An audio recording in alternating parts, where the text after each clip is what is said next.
अभिवादन स्वीकार कीजिए ब्रजेश मिश्रा का। और आप देखना शुरू कर चुके हैं द डिबेट।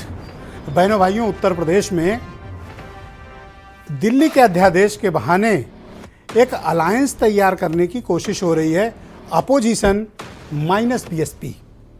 क्या ये संभव है? अगर देश की राजनीति में आप देखें तो हाँ, लेकिन माइनस कांग्रेस और माइनस बीएसपी हो रहा है। लेकिन यूपी में अपोजिशन के क्या एक्सपेरिमेंट हैं बीजेपी जैसी माइटी पॉलिटिकल पावर के सामने मुकाबला करने के लिए? आज हमारी परिचर्चा का मुख्य केंद्र बिंदु यही है। बहनों भाइयों, उत्तर प्रदेश की राजनीति में नित नए समीकरणों का बनना एक नया सिलसिला शुरू हुआ है। कल एक बहुत हाई प्रोफाइल पॉलिटिकल मुलाकात उत्तर प्रदेश में विपक्ष के नेता और समाजवादी पार्टी के राष्ट्रीय अध्यक्ष अखिलेश यादव के पार्टी मुख्यालय पर हुई, जहां दिल्ली के मुख्यमंत्री और पंजाब के मुख्यमंत्री एक डेलीगेशन लेकर आए थे दिल्ली में अध्यादेश के खिलाफ समर्थन मांगने। लेकिन बहनों भाइयों, कई बार ऐसा हुआ है कि आम आदमी पार्टी और दूसरे अपोजिशन के दल, चाहे वो कांग्रेस हो और दूसरे हों, उत्तर प्रदेश में एक वृहद अलायंस पे काम कर रहे हैं। एक ग्रेटर अलायंस पे काम हो रहा है उत्तर प्रदेश के भीतर। लेकिन एक महत्वपूर्ण बात यह है कि ग्रेटर अलायंस में जो कोई भी आ रहा है वो बहुजन समाज पार्टी को साथ नहीं लेना चाहता। चाहे वो पटना की आयोजित रैली हो जो 23 तारीख को होने जा रही है, और चाहे वो इसके पहले जितने भी डेलीगेशंस अपोजिशन के आए हैं, नीतीश कुमार आए थे, तेजस्वी आए थे, या फिर अब आम आदमी पार्टी का डेलीगेशन आया हो। ये जो डेलीगेशन है ये समाजवादी पार्टी और इनके अलाइज पार्टनर को तो लेना चाहते हैं, बट बीएसपी से सब इक्वल डिस्टेंस मेंटेन कर रहे हैं। तो बीएसपी के पास क्या विकल्प है? क्योंकि बीएसपी को पटना वाली रैली के लिए भी इन्विटेशन मायावती को नहीं है। तो मायावती एक तरीके से अपोजिशन में साइडलाइन है। कारण क्या है, हम इसकी भी चर्चा करेंगे। अरविंद केजरीवाल उत्तर प्रदेश में क्या अखिलेश यादव का हाथ पकड़कर एंट्री करना चाहते हैं? क्या उनके लिए कोई स्पेस है? उनकी राजनीति की महत्वाकांक्षाएं जो हैं उत्तर प्रदेश में, उन्हें कोई स्थान मिल सकता है क्या? इन सारे विषयों पर आज हम बात करेंगे। और बीजेपी जिसने 80 की 80 सीट जीतने का टारगेट रखा हो उत्तर प्रदेश के भीतर, क्या उसका मुकाबला ये लोग कर पाएंगे? ये महत्वपूर्ण प्रश्न है और हम आज इस प्रश्न का जवाब खोजने की डिबेट के भीतर कोशिश करने वाले हैं। आप कुछ स्टेटमेंट सुने। अच्छे काम को बिगाड़ने का काम देश में अगर कोई काम कर रहा है तो वो भारतीय जनता पार्टी है। और आपके अच्छे काम को और अच्छी सोच को देख करके घबरा रहे हैं। उन्हें लग रहा है कि दिल्ली की जनता कहीं 7 बटे सन्नाटा न कर दे बीजेपी को, इसलिए आपके खिलाफ ये ऑर्डिनेंस लाया है। हमें अपना अधिकार, दिल्ली के लोगों को अपना अधिकार पाने में 8 साल लग गए, लेकिन मोदी जी को 8 दिन लगे। 11 मई को सुप्रीम कोर्ट का ऑर्डर आया और 19 मई को प्रधानमंत्री जी ने अध्यादेश पारित करके सुप्रीम कोर्ट के ऑर्डर को कैंसिल कर दिया, पलट दिया। या तो अखिलेश यादव जी अपनी पार्टी का आम आदमी पार्टी में विलय कर रहे हैं, या तो आम आदमी पार्टी सपा में विलय कर रही होगी। लेकिन ये सब 2024 में विलाए जाएंगे, मतलब गायब हो जाएंगे। इनको जनता ही नहीं कहीं टिकने देगी। उत्तर प्रदेश में तो हम लोग पूरा विश्वास रखते हैं कि 2014 में हम 73 सांसद जीते थे और 2024 में 80 की 80 सीटें अगर भाजपा की झोली में आवें तो मुझे कोई आश्चर्य नहीं लग रहा है। हमें एक तरफा भारतीय जनता पार्टी के जीत का एकदम स्पष्ट वातावरण दिखाई दे रहा है। तो बहनों भाइयों, उत्तर प्रदेश का मुकाबला अब लोकसभा चुनाव का बहुत दिलचस्प होगा, क्योंकि भारतीय जनता पार्टी का सबसे बड़ा पावर हाउस उत्तर प्रदेश है, जहां 80 सीटें उसकी दांव पर हैं। और उत्तर प्रदेश से ही मिली ताकत भारतीय जनता पार्टी को दिल्ली की गद्दी में वापस पुनर्स्थापित कर सकती है और उसे स्ट्रांग भी कर सकती है। और अपोजिशन के लिए भी एक्सपेरिमेंट का सबसे बड़ा गढ़ उत्तर प्रदेश है। तो यहाँ सत्ता पक्ष और प्रतिपक्ष दोनों में मुकाबले बड़े दिलचस्प होंगे। अब देखने वाली बात होगी कि विपक्ष यहाँ पर बीजेपी की राह कितनी रोक पाता है। क्या वो राह ग्रेटर अलायंस के जरिए रुकेगी? लेकिन मायावती जैसी बिगेस्ट फोर्स जिसके पास 12.5% का वोट है, उनका अलग होना, उनका अलग चुनाव लड़ना, ये क्या विपक्ष को ताकत देगा या विपक्ष को कमज़ोर करेगा? ये भी विषय आज की डिबेट में उठेगा। समीर सिंह भारतीय जनता पार्टी के प्रवक्ता हैं, जेपी पांडे समाजवादी पार्टी के प्रवक्ता हैं, वैभव माहेश्वरी हमारे साथ थोड़ी देर में जुड़ेंगे, आम आदमी पार्टी के प्रवक्ता हैं, उमाशंकर पांडे उत्तर प्रदेश में कांग्रेस कमेटी के प्रवक्ता, और प्रेम कुमार जी मेरे साथ मौजूद हैं, देश के जाने माने पॉलिटिकल जर्नलिस्ट, और वीरेंद्र सिंह जी हमारे स्टेट हेड। बहुत शुक्रिया और धन्यवाद। समीर सिंह जी, आपकी पार्टी के खिलाफ एक बड़ा मोर्चा उत्तर प्रदेश में तैयार हो रहा है। आपने देखा होगा कि कल दो राज्य के मुख्यमंत्री एक बड़ा डेलीगेशन लेकर उत्तर प्रदेश आए थे और यहाँ जो लार्जेस्ट अपोजिशन है उसके लीडर से मिले हैं और एक सहमति बनी है। और अखिलेश यादव ने तो कहा कि अगर यही हाल रहा तो दिल्ली की 7 सीटों में एक भी आप जीत नहीं पाओगे। यानी एक ग्रेटर अलायंस पे काम हो रहा है और आज आप कुछ परेशान भी मुझे दिख रहे हैं। नहीं, देखिए ब्रजेश जी, हर चुनाव हमारे लिए चुनौती है और विपक्ष के लिए मैं इतना जरूर कहूंगा कि अखिलेश जी गठबंधन का एक प्रयोग कर रहे हैं और उनके कार्यालय में एक प्रयोगशाला है। जब चुनाव आता है तो अखिलेश जी उस प्रयोगशाला में चले जाते हैं और प्रयोगशाला में जाके एक विद्यार्थी की तरह प्रयोग का उपयोग करते हैं, लेकिन हर परीक्षा में वो फेल होते हैं। उनकी गठबंधन की प्रयोगशाला हमेशा फेल होती। मैं इस नाते इस बात को कह रहा हूँ, आप अखिलेश यादव को देखिए, उनकी समाजवादी पार्टी को देखिएगा तो 1993 में उनके पार्टी ने गठबंधन किया बसपा के साथ, क्या हश्र हुआ ये उत्तर प्रदेश जानता है। 17 में कांग्रेस के साथ उन्होंने क्या किया, क्या हश्र हुआ ये उत्तर प्रदेश की जनता जानती है।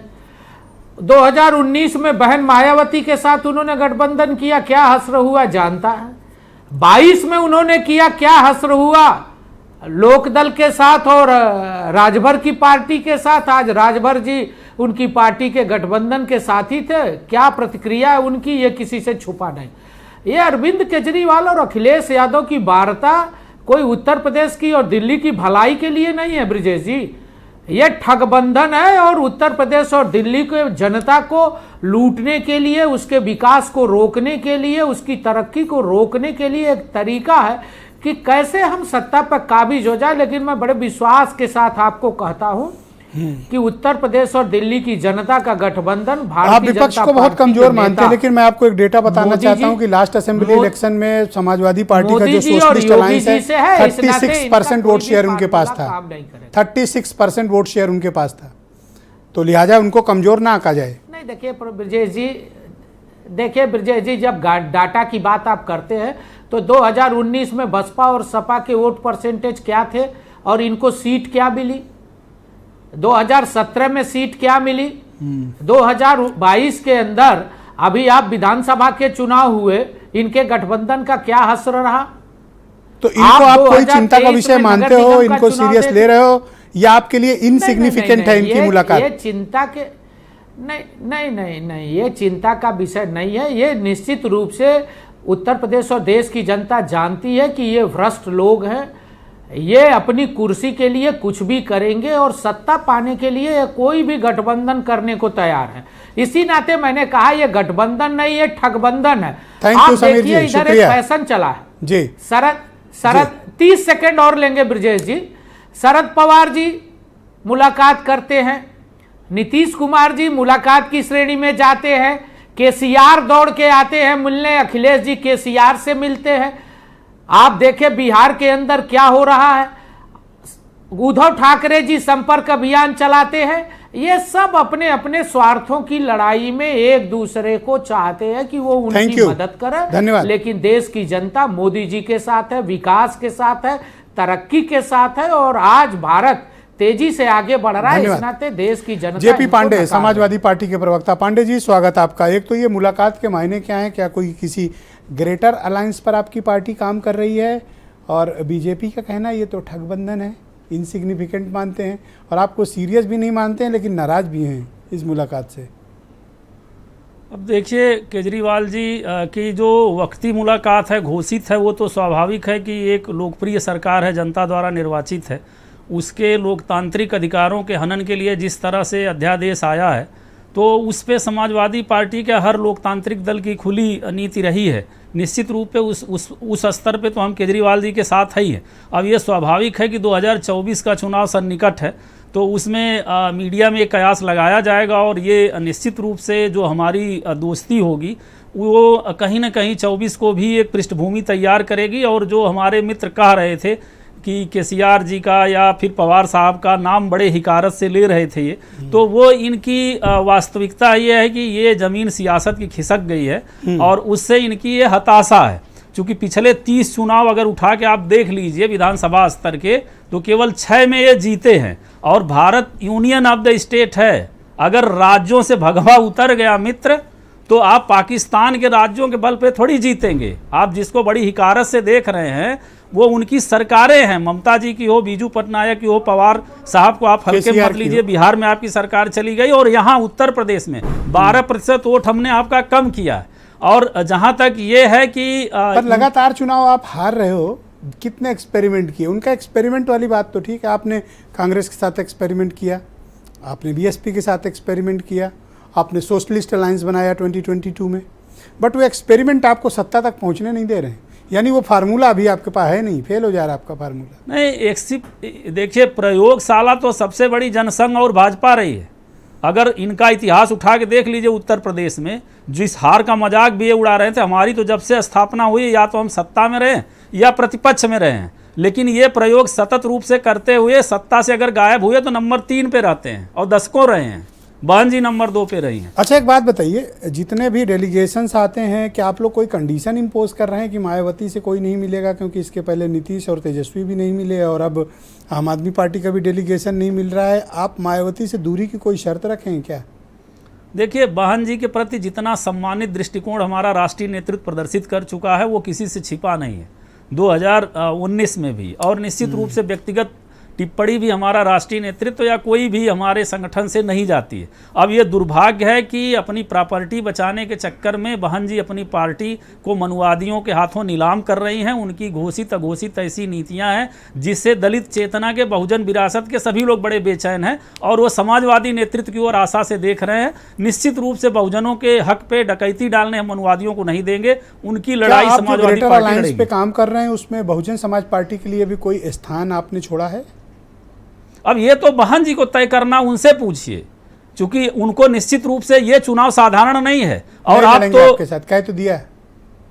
नहीं, मैं ये क्या बोर्ड लगा दें, कह दिया नहीं लड़ेंगे आपके साथ? नहीं, बहन जी अगर प्रस्ताव करेंगे, हमारा शीर्ष ये निर्णय तो शीर्ष नेतृत्व करेगा।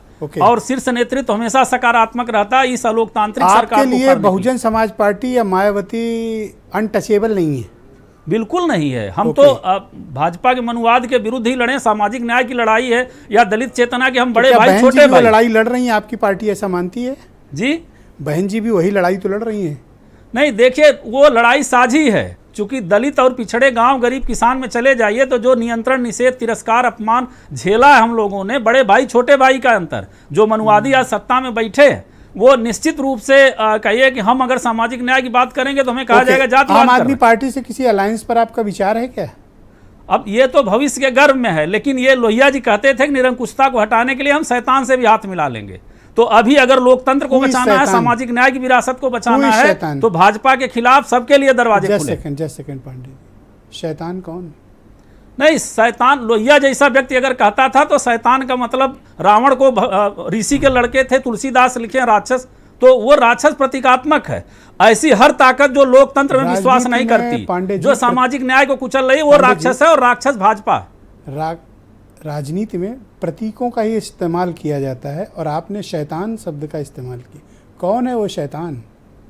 शैतान डॉक्टर लोहिया का कमेंट है, जो भी निर्वाचित निरंकुश है। आप लोहिया जी जो के कमेंट को आज क्यों कह रहे हैं? किसको शैतान कहना चाहते हैं? नहीं, मैं साफ या बता तो शब्द वापस लीजिए या फिर व्याख्या करिए। मैं व्याख्या कर रहा हूं, सुनिए। अगर उसमें किसी गलत होगा तो मैं ले लूंगा वापस, लेकिन देखिए जो भी पांडे बाबा बहुत मजबूत फील्डर है हमारा, नहीं पकड़ जाता है शब्द। मैं बता रहा हूं, अगर निर्वाचित निरंकुश कोई सामाजिक न्याय की शक्तियों को कुचल रहा, लोकतंत्र तो यहाँ भैया कौन कुचल रहा है? नाम ले लो। तो इतना बौद्धिक क्यों दे रहे हो? वो राक्षस नाम बताओ, कौन है वो शैतान? निश्चित रूप से सत्ताधारी भाजपा है ना। आपने कहा शैतान से हाथ मिलाना पड़े, नहीं, तो क्या बीजेपी से हाथ मिला लोगे जैसा आप कह रहे हो? देखिए, अब इस देश में कुछ भी असंभव नहीं है। 77 में, 89 में लेफ्ट राइट एक थे, लेकिन सत्ता के बरक्स होते हैं। पांडे जी जोश जोश में शैतान बोल गए हो। नहीं, हमारा मतलब किसी की भावना आहत करना नहीं होता, लेकिन लोहिया जी जो कहे थे, कह रहे हो आहत नहीं कर रहा हूं। नहीं, भाजपा अगर आज सत्ता में अहंकार से शैतान की हैसियत में है, तो उसके प्रतिपक्ष में बनने वाले सभी ताकतों से, चाहे वो किसी भी विचारधारा को, नहीं है, आपकी भाषा है पांडे जी। पांडे जी, भाजपा नहीं है, आप जिनके साथ गठबंधन कर रहे हो उन्हीं को शैतान कह रहे हो, भाजपा से क्या अरे लेना आपसे देना? भाषा शास्त्र नहीं सीखना है मित्र, आप नहीं, तो क्यों? ऐसी गाली दे भाषा रहा हूं, बोलते हैं। गठबंधन कर रहे हो, उन्हीं को भाई जी, शैतान गाली कर क्यों रहे दी हो। ये आपने? कोई शैतान नया आज नहीं तो है। क्या? आपका भाषा शास्त्र सुनाए तो ये आप नया शर्मिंदा हो नहीं है जाएंगे। कोई आपका। आप पार्टियों के पांडे बारे जी, आप क्या क्या कहते मायावती हैं? के साथ करके आपने गाली नहीं, दिया। नहीं, सुनिए, सुनिए। मायावती जी के साथ अरे, 93 में दलितों करके के बारे आपने में उनकी क्या आप हत्या सोचते हैं? करने की संघ क्या कोशिश सोचता की है? है, तो भाजपा आपने क्या कहती किया छिपा है। नहीं है। आपकी किए हुए कामों को आपने अपने जुबा पर लाके रख दिया। अरे बहुजन के बारे में क्या आपका नजरिया है? छिपा नहीं है। अरे सुनिए, आपकी सुनिए। जुबान ये बताओ, शैतान सही कौन है, निकला ये है। क्लैरिटी अरे दो। मैं बता दूं आप कैसे ओके। क्लियरिटी जुबान है। से सही सुनिए, निकला। वैभव तो माहेश्वरी, आपने थैंक किया यू, वही बोला। धन्यवाद, आप क्यों धन्यवाद। बचा रहे हो? ठीक है, नहीं, इनसे हिसाब किताब करेंगे समीर सिंह जी, आप चिंता ना करो। अभी ये अगले राउंड में भी इनसे कबुलवाया जाएगा कि शैतान कौन है। वैभव माहेश्वरी मुझे ज्वाइन कर चुके हैं, आम आदमी पार्टी के प्रवक्ता हैं। वैभव जी, शुक्रिया आपका। किस लिए आए थे आपकी पार्टी के दोनों बड़े दिग्गज नेता, दोनों चीफ मिनिस्टर उत्तर प्रदेश में अखिलेश यादव से मिलने? क्या कोई ग्रेटर अलायंस पे आप लोग काम कर रहे हैं या सिर्फ एक कंडीशनल सपोर्ट जो ऑर्डिनेंस आया उसके लिए आए थे? विजय जी, मैं ट्रैफिक में था तो पहले जुड़ने के लिए, देर से जुड़ने के लिए सॉरी। मैं आपकी डिबेट सुन रहा था, लेकिन काफी एडवांस में ये डिबेट चल रही है 2024 को लेकर। लेकिन फिलहाल हमारा जो फोकस है वो इस बात पे है कि हम दिल्ली में जो संवैधानिक बेंच ने दिल्ली सरकार के हक में जो फैसला दिया है और उसको जो अध्यादेश ला के इन्होंने पलटा है, वो संघवाद के ऊपर बहुत बड़ा हमला है। वो बहुत बड़ा हमला है। उन्होंने एक तरह से सरकार को मानने से इनकार कर दिया, सुप्रीम कोर्ट को मानने से इनकार कर दिया, और अब इसके वैलिडेशन के लिए ये लोकसभा में जाएंगे, वहां ये पास करा के राज्यसभा में जाएंगे। तो हमारी कोशिश ये है कि राज्यसभा में अगर सारे विपक्षी दल एक हो जाएं तो वहां इनका बहुमत नहीं है, और इनके इस लोकतांत्रिक कदम के संविधान पे हमले की आपका तात्पर्य सिर्फ इस बात से है कि दिल्ली के अध्यादेश के लिए सिर्फ ये मुलाकात हुई है, या फिर इस मुलाकात को हम 2024 के किसी बड़े ग्रेटर अलायंस के संभावनाओं पर भी देखें? आप कह रहे हैं हम सिर्फ अध्यादेश पे देखें? ब्रिजेश जी, मैं ये कह रहा हूं कि जो अध्यादेश का जो इनका कदम है ना, वो लोकतंत्र के ऊपर हमला है। तो जब एक पार्टी के ऊपर ये हमला करते हैं, कौन सी पार्टी को छोड़ देंगे? अगर इनकी सरकार नहीं बनती तो ये दूसरा कोई अध्यादेश ला के अगर सरकारों को गिराएंगे, इसका मतलब ये राज्यों को मानते नहीं। राज्यों को ये वही मानते हैं जहां इनकी अपनी सरकार है। अगर दूसरी सरकार है तो उसको ये ट्रीट करते हैं सीबीआई और ईडी के जरिए, सुप्रीम कोर्ट के इस तरह के अध्यादेश के जरिए, गवर्नर के जरिए। तो जाहिर सी बात है, अगर सारे राज्य एक होते हैं या सारी पार्टियां ऐसी एक होती हैं जो कि इनके खिलाफ अगर खड़ी हो जाती हैं, तो इनकी जो ये खतरनाक मंसूबे हैं ना, लड़ोगे, अगर बिखर कर लड़ोगे, अलग अलग लड़ोगे, तो बीजेपी जैसी माइटी पावर के सामने कहाँ चैलेंज दे पाओगे? आप चाहते हो कि अध्यादेश पे तो सब एक हो जाएं, लेकिन चुनाव के वक्त सब एक ना हो। आपने स्टालिन का बयान सुना है? उन्होंने कहा है कि अगर आप अलग अलग लड़ेंगे तो आप बीजेपी की सहायता कर रहे हैं। मैं बिल्कुल सहमत हूं आपसे। ये मैं बस लड़ने की बात इसलिए नहीं कह रहा हूं कि एक बार विपक्षी एकता इस अध्यादेश के खिलाफ दिखाई पड़ जाए, तो हम लगातार ये कह रहे हैं कि ये अध्यादेश अगर इनका गिर गया राज्यसभा के अंदर तो ये 2024 का सेमीफाइनल है, और फाइनल तो 2024 इस बात में की होगा। आपको श्योरिटी भी तो देनी पड़ेगी कि आपका काम बन गया और मान लीजिए आप ये मकसद में कामयाब हो गए, तो उसके बाद तो आप मुड़ के देखोगे नहीं किसी को। मुझे लगता है पूरे देश के सामने, आप पूरे देश के सामने एक बहुत ताकतवर अलायंस बन के आएगा। अगर ये अध्यादेश सारी पार्टियां मिलकर गिरा देती हैं तो इससे बड़ी एकता की कोई मिसाल नहीं होगी। लीड करेगा? मेन बात ये है, लीड कौन करेगा इस अलायंस को जो आप काल्पनिक अलायंस बता रहे हैं? उस समय आएगा तो लीड कर लेंगे। देखिए, हर पार्टी में शानदार नेता मौजूद है, हर पार्टी के अंदर इतने बढ़िया नेता मौजूद हैं, जनता के लाखों लोगों का, करोड़ों लोगों का वोट लेकर वो आगे आते हैं। एक अलायंस बनेगा। मेन तो ये बात होती है कि अलायंस जब बनता है तो कुछ प्रिंसिपल्स के ऊपर, कुछ वादों के ऊपर बनता है। लीडर कोई भी हो सकता है इस देश में। अभी आप देखिए कि एक नई बहस, नया तरीका शुरू कर दिया है, पीएम कौन होगा, सीएम कौन होगा, जबकि हमारी लोकतांत्रिक प्रणाली ये कहती नहीं है पीएम कौन होगा, सीएम कौन होगा। वो तो विधायक चुनती है, एमपी चुनती है, उसके बीच में से कोई भी पीएम या सीएम चुन के आ सकता है। लेकिन बीजेपी ने इसको चेहरे की लड़ाई बना दिया। राजा रानी चाहता हूं कि पंजाब में आपने एसएमएस चलाकर मुख्यमंत्री चुना था।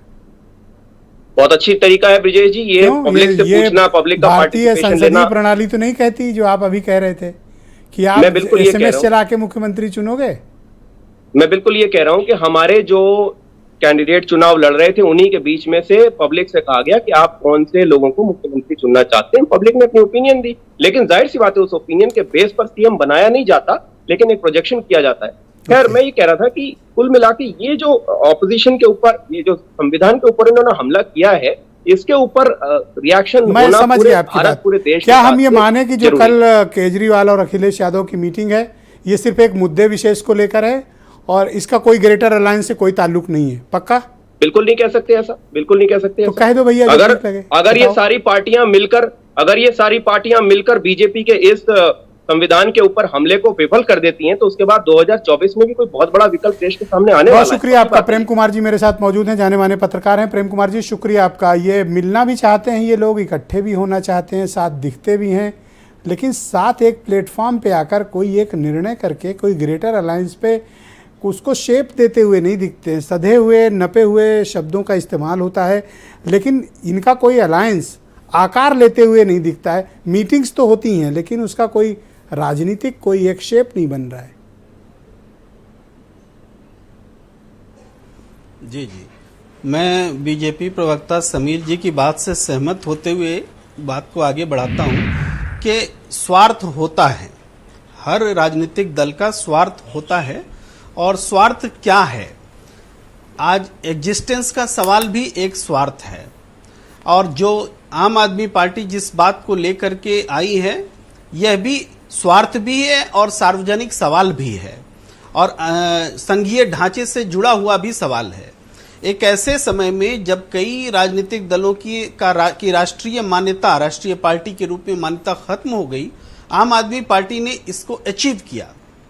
इसी समय उनको एक संकट के तौर पर जो आया कि दिल्ली में जिस अधिकार के लिए वो 10 साल से लड़ रहे थे, वो अधिकार कोर्ट में सरकार लड़ती रही, और जब हार गई तो तुरंत अध्यादेश लेकर चली आई। तो इस तरीके से कोर्ट की अवमानना हुई, संघीय ढांचे पर प्रश्न खड़ा हुआ। तो इसको लेकर के आम आदमी पार्टी के पास में चूंकि 2024 भी सामने है, तो नेतृत्व करने का अवसर मिला है। इस मुद्दे पर राष्ट्रीय राजनीति को विपक्ष के स्तर पर समझे, नॉन एनडीए के स्तर पर समझे, तो आम आदमी पार्टी को लीडरशिप देने का अवसर मिला है। तो आम आदमी पार्टी उसको एक्सप्लोर कर रही है, तो जिसको वो सेमीफाइनल तक ले जाना चाहती है। लेकिन इसी के साथ ब्रजेश जी, आपका वो प्रश्न महत्वपूर्ण है कि उसके बाद क्या होगा। क्या आप बाकी जो ग्रेटर अलायंस है उसमें उसी हिसाब से जुड़ेंगे या नहीं जुड़ेंगे? तो यहाँ हमें एक बात समझ में आ रही है, सारे दल इस बात को समझ रहे हैं। जो मैंने डिबेट के प्रारंभिक चरण में बोला जिस विषय पर, ये जो ग्रेटर अलायंस पे काम हो रहा है, इसमें अगर आप गौर करें तो कांग्रेस और बीएसपी से ये दोनों ग्रेटर अलायंस जो एक्सपेक्टेड हैं, ये समान दूरी बरत रहे हैं, चाहे वो कांग्रेस पार्टी हो और चाहे बीएसपी हो। इन पार्टियों को आप देखें तो ये कांग्रेस और बीएसपी को अनटचेबल मान के आगे बढ़ रहे हैं। उनके साथ कोई राजनीतिक परामर्श विमर्श या उनके साथ जाने की कोई इनकी योजना नहीं दिखाई देती। इसलिए कहता हूं विपक्ष बिखरा हुआ है। देखिए ब्रजेश जी, इस स्थिति में बहुत बदलाव आया है। जो आप कह रहे हैं, यह स्थिति मुझे बदलती हुई नजर आ रही है, क्योंकि जो पटना में बैठक होनी थी, उस बैठक में कांग्रेस के नेताओं की उपस्थिति जब सुनिश्चित नहीं लग रही थी, तो वो एक्सटेंड हुआ। इससे पहले लग रहा था कि सारे दल बगैर कांग्रेस के भी बैठक कर लेंगे, तो क्या कांग्रेस की इतनी भी अहमियत नहीं? इस तरीके से पूरी मीडिया में यह खबर थी। लेकिन अब बाजी पलट गई है कि कांग्रेस के बगैर ऐसी मीटिंग हो ही नहीं सकती। सर, तो ये नैरेटिव उत्तर प्रदेश में अगर कोई ग्रेटर अलायंस देश में बने, एकजुट होकर तो के सर बहुजन समाज पार्टी को कैसे इग्नोर किया जा सकता है, मैं ये जानना चाहता हूँ। हाँ, बिल्कुल इग्नोर कोई कर रहा हो, ये बात अब तक नहीं आई है। खुद बहुजन समाज पार्टी का ये फैसला है कि वो अकेले चुनाव लड़ेंगे। अगर वो चुनाव लड़ना चाहे तब उनको कोई साथ लेना नहीं चाहे, तब वो इग्नोर करना माना जाएगा। लेकिन बहुजन समाज पार्टी और आम आदमी पार्टी को थोड़ा सा अगर कंपेयर कर लें, तो बहुजन समाज पार्टी अपने एग्जिस्टेंस को, अपने फैलाव को बचाने के लिए संघर्ष कर रही है, और आम आदमी पार्टी राष्ट्रीय पार्टी बनने के बाद अपने फैलाव को बढ़ाने के लिए संघर्ष कर रही है। शुक्रिया प्रेम कुमार जी। इन दोनों में बड़ा रोचक संबंध है दोनों की सियासत में। जी शुक्रिया आपका। मैं सुरेंद्र राजपूत जी को आमंत्रित करता हूं, कांग्रेस के प्रवक्ता हैं। सुरेंद्र जी, बहुत स्वागत आपका। मैं आपसे जानना चाहता हूं कि उत्तर प्रदेश में ऐसा प्रतीत होता है कि एक ग्रेटर अलायंस पे काम हो रहा है, और कल की जो एक हाई प्रोफाइल पॉलिटिकल मुलाकात अपोजिशन में आम आदमी पार्टी के डेलीगेशन जिसका नेतृत्व अरविंद केजरीवाल कर रहे थे, अखिलेश यादव से मिले हैं, और ऐसी संभावना जताई जा रही कि ये ग्रेटर अलायंस पे काम हो रहा है। क्या कांग्रेस भी इस ग्रेटर अलायंस का कोई पार्ट होगी, या उत्तर प्रदेश में आप अकेले जाना चाहेंगे?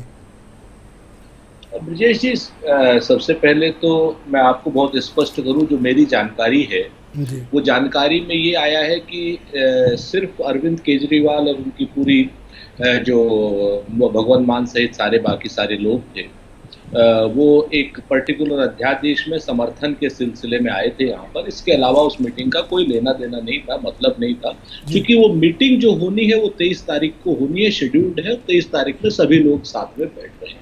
तो उस मीटिंग को लेकर के यहाँ पर कोई अलग से मीटिंग हो रही हो या दो व्यक्ति के नाम, दो दलों की आपस में कोई मीटिंग हो रही हो, वो स्वतंत्र है करने के लिए।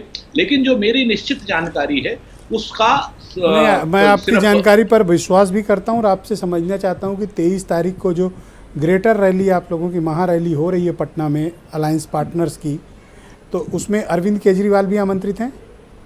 18 दलों में हाँ केजरीवाल जी को आमंत्रण है वहां पर। तो सर ये बात तो इस्टेब्लिश हो गई कि आप लोग एक प्लेटफॉर्म पे इकट्ठे हो रहे हैं?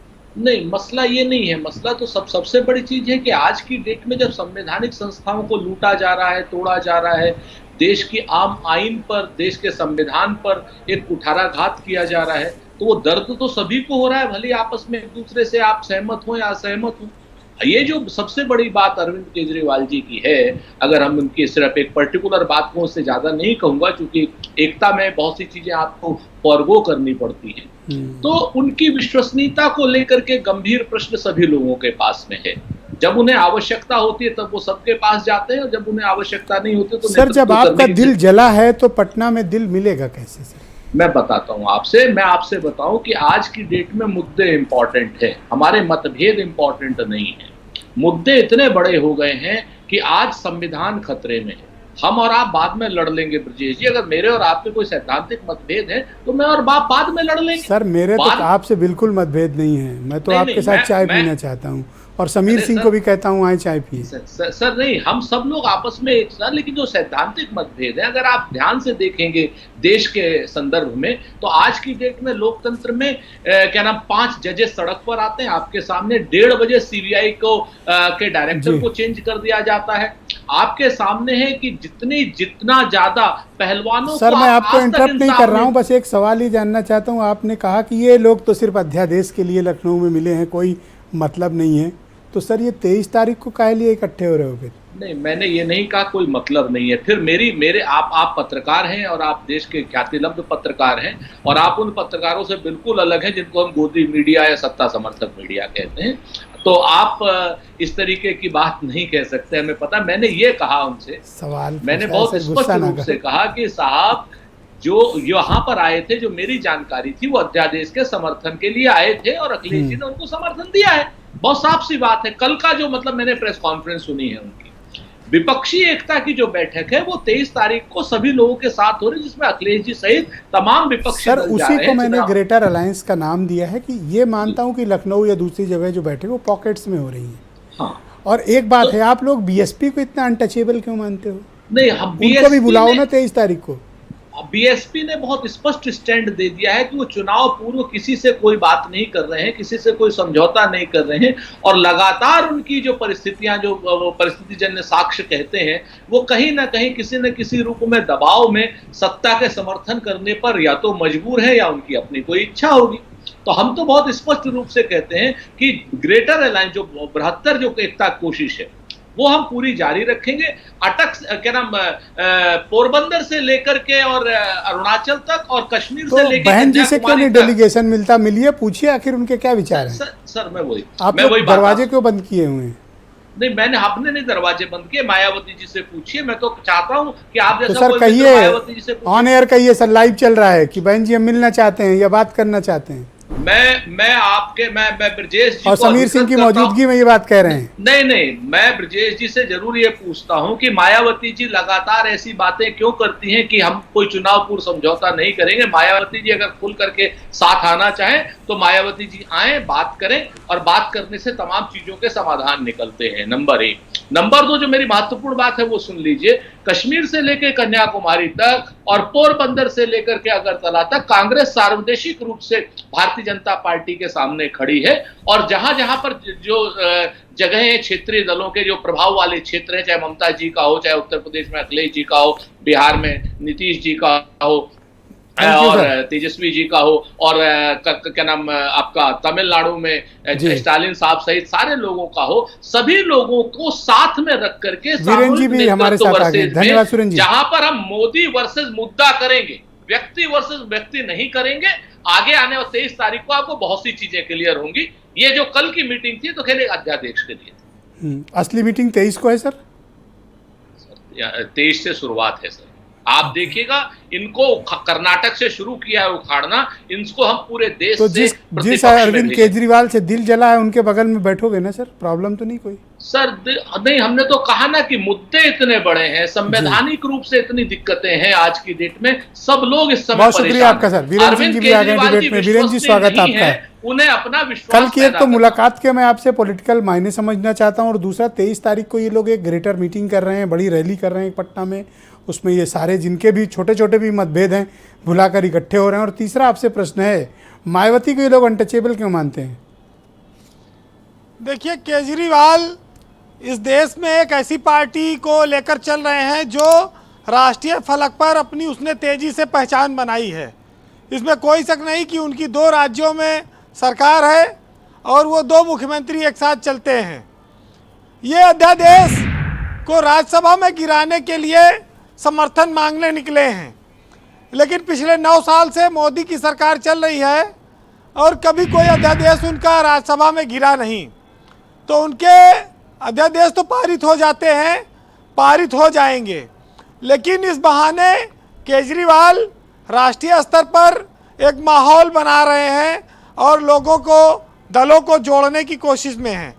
देखिए, लोकसभा चुनाव से पहले देश के कई राज्यों में चुनाव हैं, खास तौर से मध्य प्रदेश, छत्तीसगढ़, राजस्थान, ये जो इलाके हैं इन पर केजरीवाल की नज़र है और राजस्थान में उन्होंने अपनी ताकत बढ़ा दी है। तो वो भी वहाँ पर उससे पहले अध्यादेश की स्थिति क्या होगी? देखिए, समीकरण जो कहता है कि बीजेपी के पास 93 सांसद हैं राज्यसभा में, 11 राजग के हैं, सहयोगी दल के उनके, लेकिन विपक्ष के पास 133 हैं। ऐसे तो पास नहीं होना चाहिए, लेकिन आज तक 9 साल में बीजेपी के सारे अध्यादेश पास हुए हैं, कोई गिरा भी नहीं। ये जो कुछ आस और उम्मीद है केजरीवाल को, वो उनको सुप्रीम कोर्ट से हो सकती है। जब सुप्रीम कोर्ट खुले तब वो कोई निर्णय दे। लेकिन एक आदमी आया जिसने कहा कि मैं आम आदमी हूँ, और धरना दे दे के वो मुख्यमंत्री बन गए, 3-3 बार सरकार बनी और वो पंजाब में भी सरकार बना ले गए। अब मोदी कहते हैं कि ये सब रेवड़ी बांटते हैं, वो कहते हैं कि ये रेवड़ी बांटते हैं, और दोनों अपनी अपनी सरकारें बना के सफलतापूर्वक चल रहे हैं। केजरीवाल का बड़ा इतिहास रहा, वो तो गवर्नर के घर पे भी सोफा पे धरना दिए, कई दिन सो के लेट के। तो ऐसा नेता तो अपने आप में अजूबा है, लेकिन योजनाएं भी उनकी टक्कर की देती हैं बीजेपी को, जिसकी वजह से बीजेपी उनको दिल्ली में नहीं हरा पा रही है, परेशान है। एक तरह से कहिए केजरीवाल ने परेशान कर रखा है बीजेपी को। देखिए, ये जो मुलाकात हुई, जरूरी नहीं कि जितने लोगों से केजरीवाल मिल रहे सब उनको राज्यसभा में वोटें दे देंगे। वोट देते तो कहे अध्यादेश, वो तो फिर इनका गिर ही जाएगा बीजेपी का। इसमें बहुत सारे लोग भाजपा से डरते भी हैं, मिलेंगे जरूर केजरीवाल से, लेकिन वोट थोड़ी देंगे उनके खिलाफ। तो ये तो देखिए, राष्ट्रीय स्तर पर जब लोकसभा का चुनाव आएगा तब के लिए एक माहौल बन रहा है। दूसरा, मायावती का ज़्यादा राज्यसभा में तो कुछ है नहीं, एक आध मेंबर है शायद उनके, और वो जब से भाजपा के प्रति मुलायम दिखती हैं, लगने लगी हैं, उसके बाद से उनके वोट बैंक का क्षरण तेजी से हुआ है और बीजेपी ही खींच रही है उनका वोट बैंक।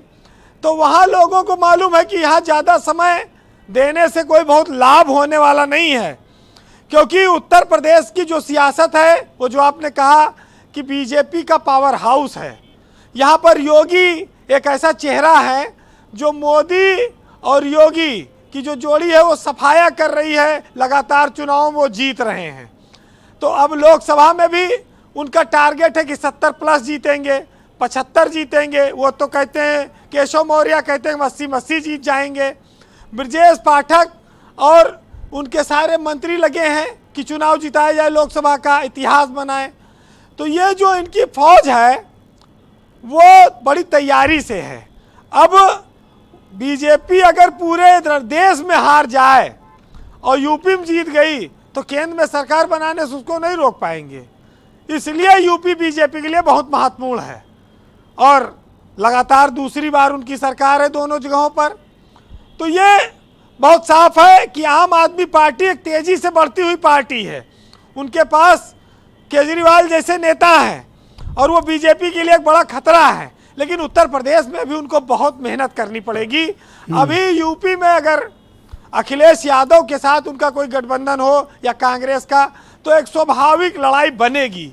अभी उसमें वक्त है, टाइम लगेगा, लेकिन ये जरूर है कि वोटों का बंटवारा अगर विपक्ष का होगा तो बीजेपी के लिए राह आसान होगी। देखिए पूरे देश में भी कांग्रेस ने इधर परफॉर्मेंस अच्छी की है। अगर वो इन 3 राज्यों में परफॉर्मेंस ठीक कर ले गई तो यहाँ वो सपा से लड़ेगी नहीं, भावे नहीं देगी। वो कहेगी हमें सिकंदर है, यूपी में हम अकेले जीत लेंगे। लेकिन कांग्रेस की ये गलतफहमी लोकसभा चुनाव में अगर वो अकेले लड़ी तो खारिज हो जाएगी। यहाँ पर जातीय आधार पर अभी विपक्ष में अखिलेश यादव पार्टी है। कांग्रेस अकेले लड़के एक बार देख ले, क्योंकि 5 साल बाद फिर चुनाव होगा, एक बार वो भी आकलन कर ले कि हम अकेले कितनी सीट जीत सकते हैं। हाँ, ट्रायल बहुत जरूरी है। हाँ, उनके यहाँ टिकट मांगने वाले लोग ज्यादा हैं। ब्रजेश जी, हमारे देश में जब कांग्रेस की सरकारें रही तो कहा गया कि राजभवनों से सरकारें कंट्रोल की जाती हैं।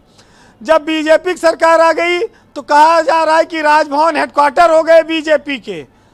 हम लोगों ने उत्तर प्रदेश में मोतीलाल वोरा को देखा, रमेश भंडारी को देखा, बहुत सारे राज्यपालों को देखा है।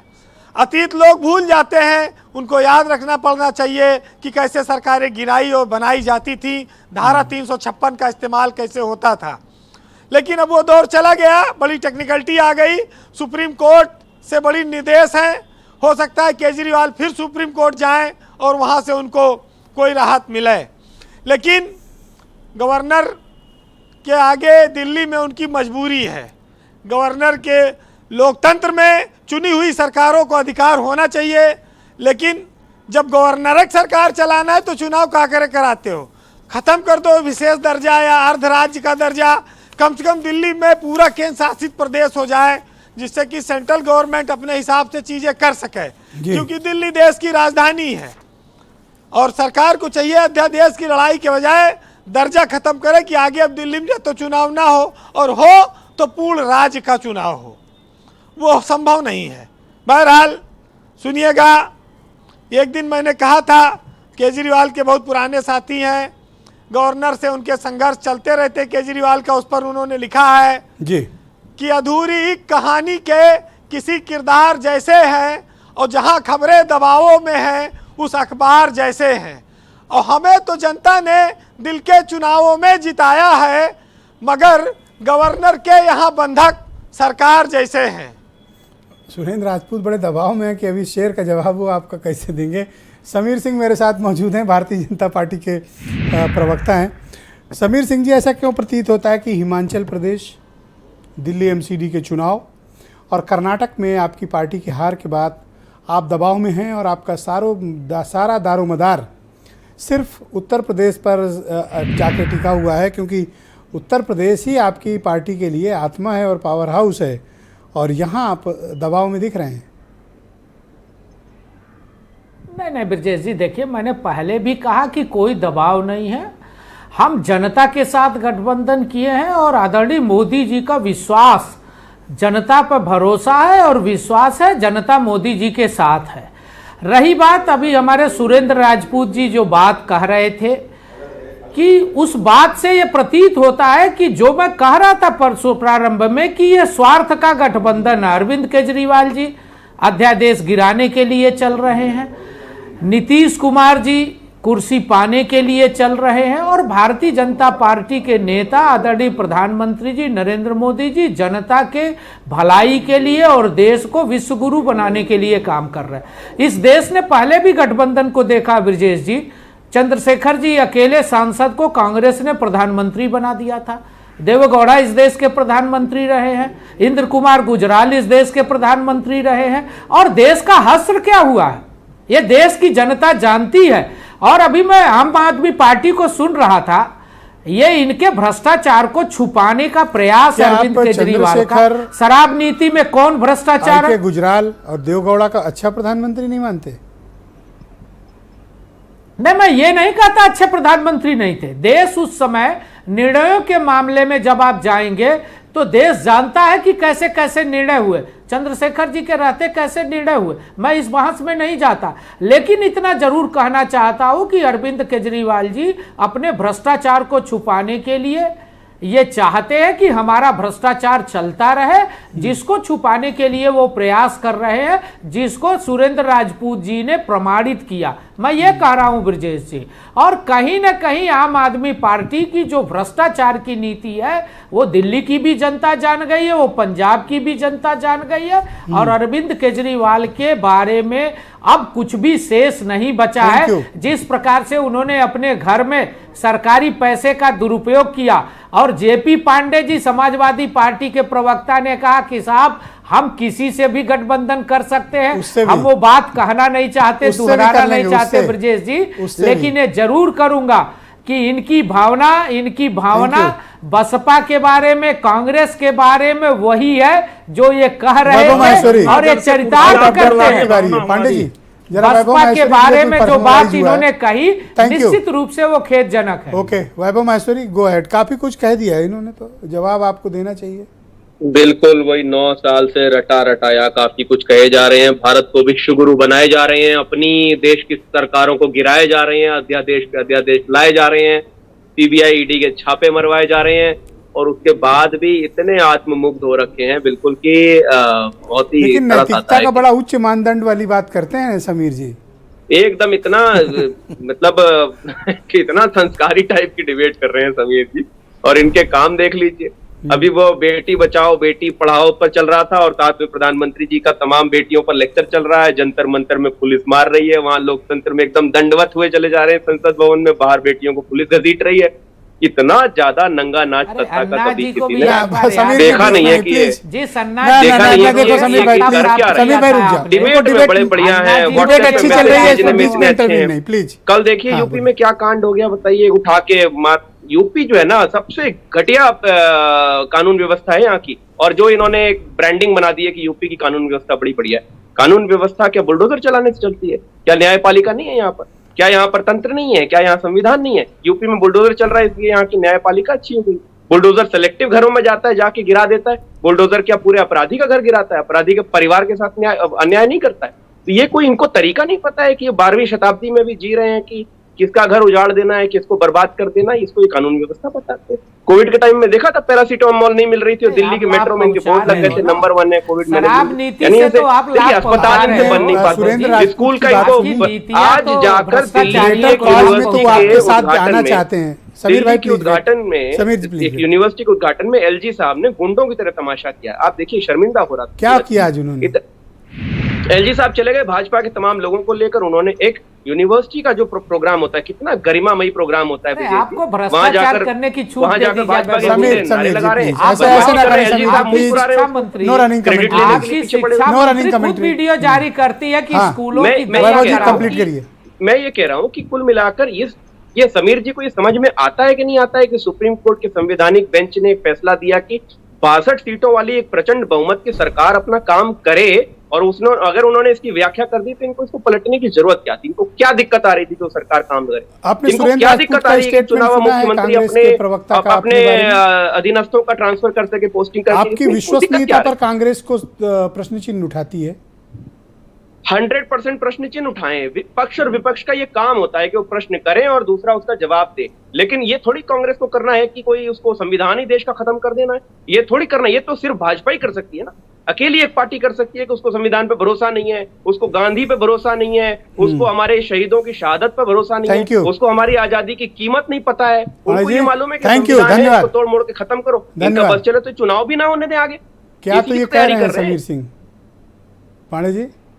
अब देखिए आप बैल मुझे मार वाली बात कर रहे हैं, चूंकि अगर ये एक सनातन संस्कृति जो मनुवाद आज क्या हो गया, कभी शैतान बोल रहे हो, कभी मैं बता रहा हूँ, सुन लीजिए, बड़ा अच्छा इन्होंने अच्छा, किया। ठीक है। आप ये बताइए, अखिलेश यादव जी की कुर्सी पे गंगा जल धुलवाने वाले सोच के लोग ये कहेंगे कि हम जो है किसी बहन जी या किसी भी समाज के हिस्से के प्रति हिकारत रखते हैं, तो अयोध्या की जमीन लूटने वाले ये लोग सबसे ज्यादा स्लाटर गाय माता जिंदाबाद करेंगे, सबसे ज्यादा स्लाटर हाउस ये चलवाएं। आम आदमी पे दारू, सुनिए एक बढ़िया फैक्ट मैं बता रहा हूँ, आम आदमी पार्टी को, अरे समीर भाई सुन लो, बहन जी को तो गाली मत दीजिए। अरे सुन लीजिए, बहन जी की गाली छोड़िए, कोई नहीं देता भाई। दलितों के प्रति क्या आपकी सोच है ये मालूम है, सुनिए, गाली मत दीजिए। वो बाबा साहब, भाई अखिलेश यादव को आप क्या समझते हैं?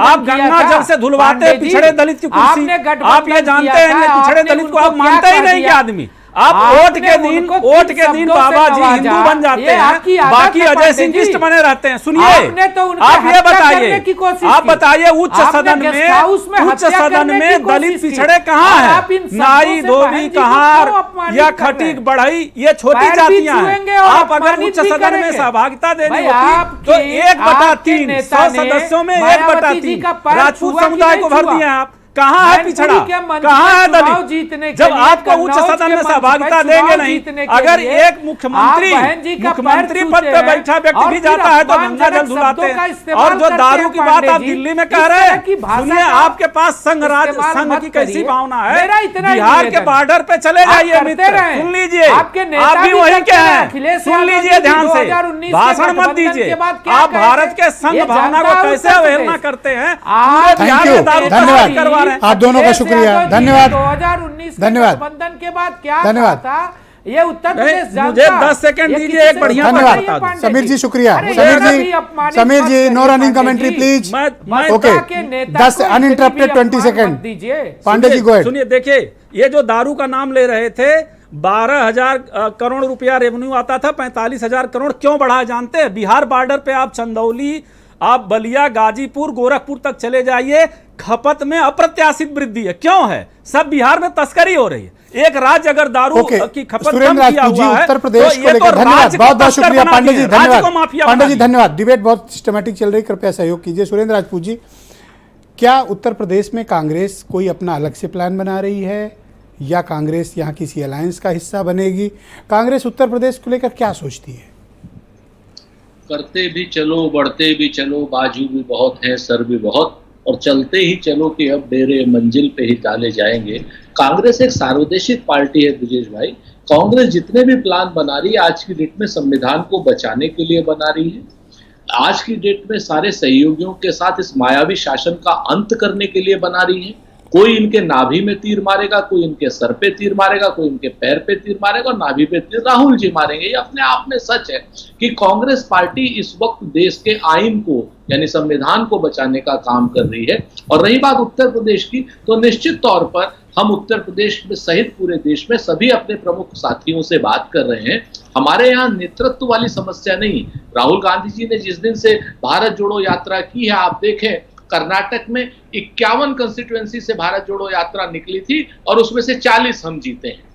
इसी तरीके से आने वाले समय में मध्य प्रदेश में, राजस्थान में, छत्तीसगढ़ सर, आप अगर में, ध्यान करें तो मैंने स्पेसिफिकली उत्तर प्रदेश के बारे में मैंने तो उत्तर प्रदेश, मैंने कहा उत्तर प्रदेश देश से अलग नहीं है, भारतीय जनता पार्टी नहीं है हम। प्लान कैसा प्लान जी प्लान है कुछ यूपी? अरे सर, प्लान हम आपको बताएंगे। आप जाके अगर मोदी जी को बता दीजिएगा तब। अरे सर, प्लान कहीं उसमें बताया जाता है? अरे सर, कोई सीक्रेट रॉकेट साइंस थोड़ी है कि कोई, अरे सर जनता में चुनाव लड़ना है सर। हम लोग मिलकर के 23 तारीख में देखिएगा मोदी जी को हटाने का, मोदी जी को भेज देंगे बाहर। मोदी जी का सूर्य अस्तांचल की तरफ है, और मोदी जी को ऐसा हम कोई आपको बात नहीं बताएंगे जो आप जाके मोदी जी को, योगी जी को बता दीजिए। अरे मोदी जी की, योगी जी की झगड़ा चल रही है बताने के लिए। सुन लीजिए, अमित शाह जी आपकी पार्टी के नेता कम है बताने के लिए जो हम लोग जाएंगे बताने। अरे सर, मैं तो कहता हूँ नंबर हो तो दिला दो टाइम। अरे इसीलिए हम लोग सीक्रेट प्लान बना रहे हैं सर। आपको भी नहीं पता चलेगा, समीर भाई को भी नहीं एकदम अंत में सर विस्फोट करिएगा सर, जैसे नगर निगम में किया अभी आप। एक चीज जान लीजिए आप लोग कि अमित शाह जी की और जो योगी जी की लड़ाई चल रही है, इसको ये इस समय बहुत वो होगा। जो उत्तर प्रदेश में माफिया राज और गुंडा राज चल रहा है, पहले जाकर के बाहर लोग कत्ल करते थे। देश और संविधान दो खतरे Thank you, में sir. नहीं है। कांग्रेस खतरे में है और राहुल गांधी खतरे में है। अब देश और संविधान नहीं खतरे में है, बंगले में कांग्रेस खतरे में है और राहुल गांधी खतरे धन्यवाद। में है। कांग्रेस को सर, बचाओ धन्यवाद, और सर, राहुल धन्यवाद। गांधी को बचाओ। एक एक करके वन बाय वन। आराम से sir 10 second sir please sir. हाँ सर, उत्तर प्रदेश में क्या नाम अस्पताल में कत्ल हो गए, उत्तर प्रदेश में कचहरी में कत्ल हो गए, उत्तर प्रदेश में जेल में कत्ल हो गए, उत्तर प्रदेश में अब कत्ल होने बाकी रह गए हैं सचिवालय में, डीएम ऑफिस में, मुख्यमंत्री आवास में या राजभवन में। आप इस चीज को जान लो समीर सिंह उत्तर जी, प्रदेश जिस में तरीके कानून से का आपकी राज है, स्थिति चल सुरेश रही है, जी। आप धन्यवाद प्रेम कुमार जी को स्क्रीन पे लाया जाए। बहुत बहुत शुक्रिया आपका, धन्यवाद, बहुत बहुत शुक्रिया, परिणाम है बहुत बहुत कि आप शुक्रिया। निरंतर प्रेम कुमार जी, आपसी आप पे जा मुझे रहे हैं। बताइए सर कि निरंतर जिस कांग्रेस ग्रेटर अलायंस आपसी पे बात जा हो रहे रही है, विपक्ष में सर आपसी मतभेद भी हैं, क्या ये मतभेद चुनाव के तक ये अपना सुलझा लेंगे, ऐसा लगता है? और पटना की जो रैली है ये मतभेदों को सुलझाने की भी रैली है?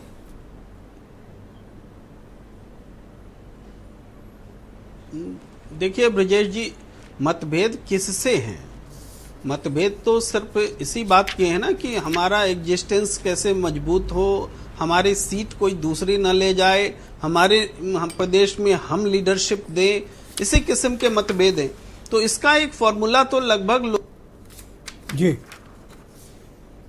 प्रेम कुमार जी, आप मुझे सुन पा रहे हैं? जी मैं सुन पा रहा हूं। Please go ahead sir. जी तो जो जिस इलाके में मजबूत हैं उस इलाके में